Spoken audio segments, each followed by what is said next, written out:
इंशाल्लाह इंशाल्लाह।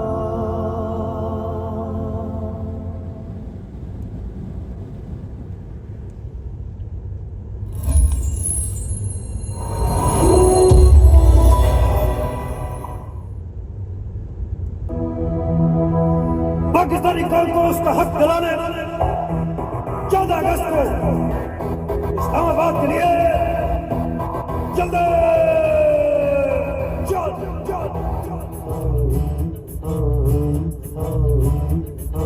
मुल्क बचाने निकले हैं तुम चलो हमारे साथ चलो, हम बुत गिराने निकले हैं तुम चलो हमारे साथ चलो। बिगड़े निजाम को मजबूर अवाम को हक दिलाने निकले हैं तुम चलो हमारे साथ चलो, हम मुल्क बचाने निकले हैं तुम चलो हमारे साथ चलो।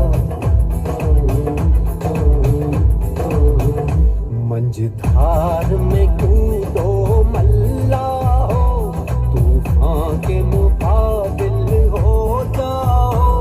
यूं साहिल साहिल कहने से क्या खाक किनारा आएगा, अब दौर गुलामी जाएगा और लेके रहेंगे आजादी।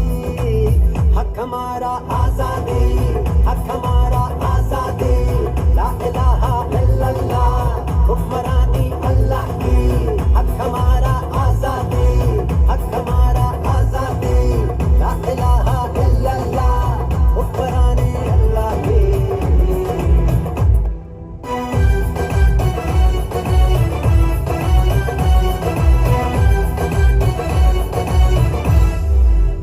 जब अपना काफिला आज़मो यहीं से निकलेगा, जहाँ से